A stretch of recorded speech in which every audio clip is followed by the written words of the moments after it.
Protection sociale du Burkina Faso. You have the floor, sir. Vous avez la parole, monsieur.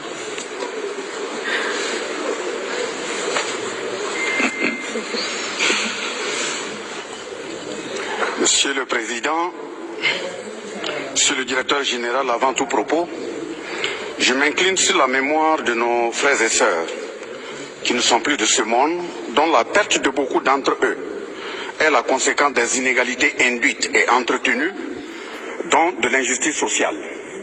Quoi de plus normal donc de saluer les thématiques de cette 111e session de la Conférence internationale du travail qui s'articule autour de la justice sociale.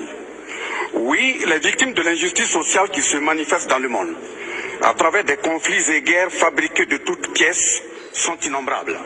C'est avec ce sentiment douloureux de voir la violation des principes et valeurs de base de l'Organisation internationale du travail fondée sur la justice sociale, l'égalité, la dignité que, malgré toute cette douleur, je vous transmets au nom du peuple burkinabé et de son Excellence, Monsieur le Président de la Transition, le capitaine Ibrahim Traoré, le salut fraternel, mais aussi et surtout leur reconnaissance à l'endroit des peuples et dirigeants qui sont solidaires au Burkina Faso dans ces moments difficiles.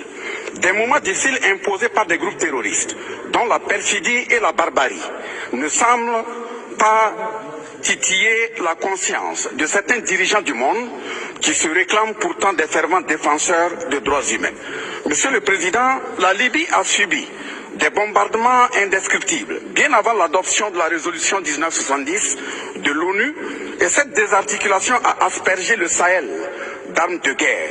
À qui a profité ce crime et quelle a été la position de cette puissante communauté internationale qui dit défendre tant les droits humains? Au Burkina Faso, pour l'instant, il n'y a ni usine de fabrique d'armes, ni de fabrication de munitions. Mais des groupes terroristes en ont comme des grains de sable pour endeuiller des populations innocentes. D'où viennent donc ces armes et qui leur procurent ces armes? Le Burkina Faso, au nom des mêmes conventions de solidarité et d'assistance ratifiées dans le monde, dont 44 conventions au niveau de l'OIT, exige cette solidarité pour protéger ces populations. Cet appel est presque resté sans grand écho et pire, le minimum que le gouvernement burkinabé se débat pour obtenir à la sueur du front de ses fils est cyniquement bloqué. Et c'est lorsqu'il y a des massacres que des tympans jadis bouchés se débouchent, des langues liées se délient et les moyens introuvables s'obtiennent pour annoncer l'arrivée des médecins après la mort. Au Burkina Faso, les filles et fils, face à cette situation de non-assistance à personne en danger, sont déterminés à s'engager et sont formés par les forces de défense et de sécurité pour s'assumer de façon sacrificielle afin de défendre leur patrie en péril. Ce sont ces vaillants burkinabés, appelés volontaires pour la défense de la patrie, VDP, que certains partenaires traditionnellement qualifient de milices. Or, sous les yeux de tous et toutes, dans une contrée proche de là, des AK-47 et des Kalachnikov sont fournis à des électriciens qui se transforment en des conducteurs de chars pour disent-ils défendre aussi leur pays. Eux, par contre, sont qualifiés de combattants et de patriotes. Monsieur le Président, faudrait-il rappeler fortement à tous et à toutes qu'au Burkina Faso, au Mali, au Niger et au Sahel en général, ce sont également des êtres humains qui sont tués. Des êtres humains qui respirent et qui aspirent comme tous et qui ont le droit à la vie comme tous. Nous ne sommes pas venus à cette tribune pour pleurnicher aux yeux du monde et exhiber nos souffrances et plaies, mais plutôt pour vous signifier vivement que, premièrement, les peuples du Sahel, dont celui du Burkina Faso, se nourrissent de confiance, d'assurance, d'espérance et de victoire sur les hordes terroristes, leurs complices, leurs commanditaires, qui qu'ils soient. Deuxièmement, les peuples du Sahel, dont celui du Burkina Faso, sont solidaires, résilients, résistants et résolument engagés à s'assumer jusqu'à la victoire dans la défense ferme des terres de leurs ancêtres. Troisièmement, les peuples du Sahel disent non aux médecins soignants dans une chanson anesthésique, mais qui sont en réalité de vils vendeurs de cercueils, dont les chiffres d'affaires sont proportionnels au nombre de leurs victimes assassinées. Quel cynisme! les peuples du Sahel, dont celui du Burkina Faso, disent merci à tous les autres peuples du monde qui leur sont solidaires, qui demeurent à leur côté dans le combat pour la liberté, l'égalité, l'honneur, la dignité humaine et la justice sociale, dont la paix.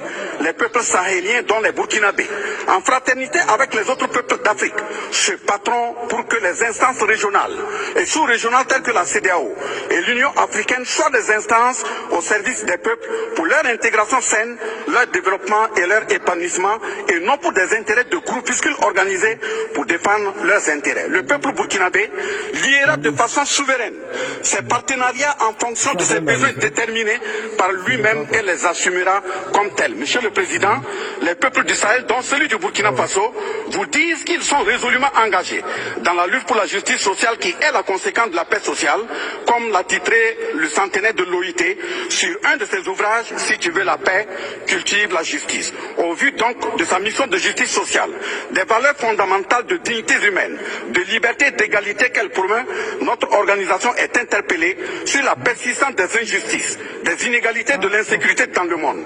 Ce n'est que dans ce sens que le travail ne sera véritablement pas une marchandise, comme l'a toujours annoncé l'OIT. C'est pourquoi je souscris pleinement à l'appel pressant du directeur général du BIT à faire avancer la justice sociale par le travail décent. Ce concept si cher à notre organisation commune renvoie aussi à la transparence et à l'exemplarité dans la coopération et la solidarité entre pays du Nord et ceux du Sud pour venir à bout des multiples crises et notamment le terrorisme. Pour sa part, le gouvernement burkinabé s'est engagé à orienter de façon souveraine sa diplomatie vers des partenaires qui épousent cette vision. Cependant, du haut de cette tribune, je voudrais rassurer l'opinion internationale et les amis du Burkina Faso que notre pays reste toujours ouvert et bien fréquentable nonobstant cette campagne mensongère savamment organisée par les ennemis de la paix. Au lendemain, il est impératif pour nos États de promouvoir des politiques publiques, des actions centrées sur l'humain et favoriser une gouvernance vertueuse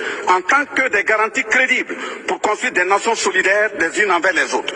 Aussi, faut-il garantir l'accès au plein emploi, productif et librement choisi, et à l'apprentissage de qualité. Dans ce sens, le programme Pays de promotion de travail décent est un outil précieux pour faire avancer la justice sociale dans nos États. À ce sujet, je puis d'ores et déjà vous rassurer que mon pays, le Burkina Faso, à travers son plan d'action pour la stabilisation et le développement 2023-2025 et le PDT dont la matrice résultante va dans le sens de rassurer la paix sociale. Vive le peuple du Burkina Faso, vive les peuples du Sahel, vive les peuples solidaires, vive les partenaires sincères et constructifs, vive la CIT, vive l'OIT, la patrie ou la mort, nous vaincrons, je vous remercie.